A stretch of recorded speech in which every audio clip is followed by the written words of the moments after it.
Hello, I'm Severin Suzuki speaking for ECHO, the Environmental Children's Organization. We're a group of 12 and 13-year-olds trying to make a difference. Vanessa Suddy, Morgan Geisler, Michelle Quigg, and me. We've raised all the money to come here ourselves, to come 5,000 miles to tell you adults you must change your ways. Coming up here today, I have no hidden agenda. I am fighting for my future. Losing my future is not like losing an election or a few points on the stock market. I am here to speak for all generations to come. I am here to speak on behalf of the starving children around the world whose cries go unheard. I am here to speak for the countless animals dying across this planet because they have nowhere left to go. I am afraid to go out in the sun now because of the holes in our ozone. I am afraid to breathe the air because I don't know what chemicals are in it. I used to go fishing in Vancouver, my home, with my dad, until just a few years ago we found the fish full of cancers. And now we hear of animals and plants going extinct, every day vanishing forever.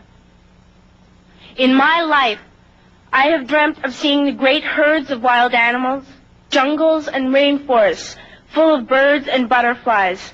But now I wonder if they will even exist for my children to see. Did you have to worry of these things when you were my age? All this is happening before our eyes, and yet we act as if we have all the time we want and all the solutions. I'm only a child, and I don't have all the solutions. But I want you to realize, neither do you. You don't know how to fix the holes in our ozone layer. You don't know how to bring the salmon back up in a dead stream. You don't know how to bring back an animal now extinct. And you can't bring back the forest that once grew where there is now a desert. If you don't know how to fix it, please stop breaking it. Here, you may be delegates of your government, business people, organizers, reporters, or politicians, but really, your mothers and fathers, sisters and brothers, aunts and uncles, and all of you are someone's child. I'm only a child, yet I know we are all part of a family, 5 billion strong. In fact, 30 million species strong. And borders and governments will never change that.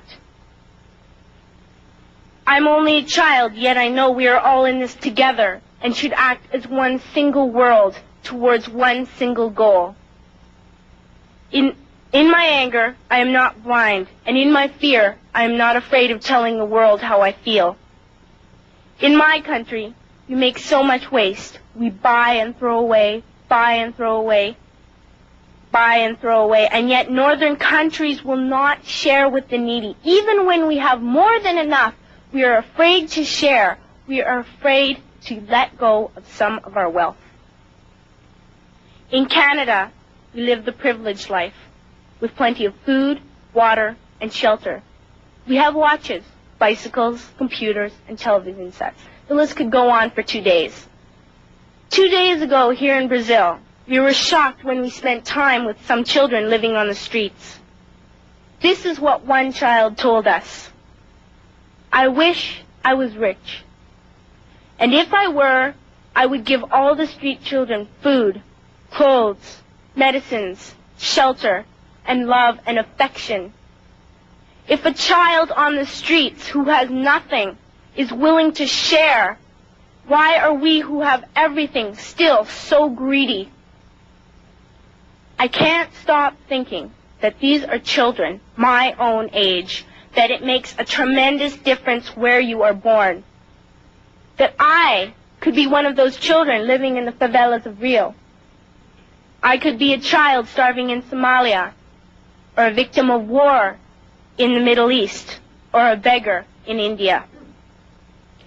I am only a child, yet I know if all the money spent on war was spent on finding environmental answers, ending poverty, and finding treaties, what a wonderful place this earth would be.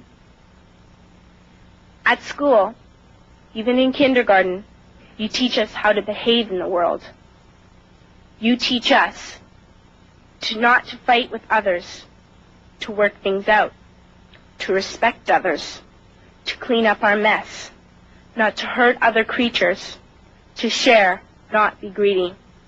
Then why do you go out and do the things you tell us not to do? Do not forget why you are attending these conferences, who you're doing this for. We are your own children. You are deciding what kind of a world we are growing up in. Parents should be able to comfort their children by saying, everything's going to be all right. It's not the end of the world, and we're doing the best we can. But I don't think you can say that to us anymore. Are we even on your list of priorities? My dad always says, you are what you do, not what you say. Well, what you do makes me cry at night. You grown-ups say you love us, but I challenge you, please, make your actions reflect your words. Thank you.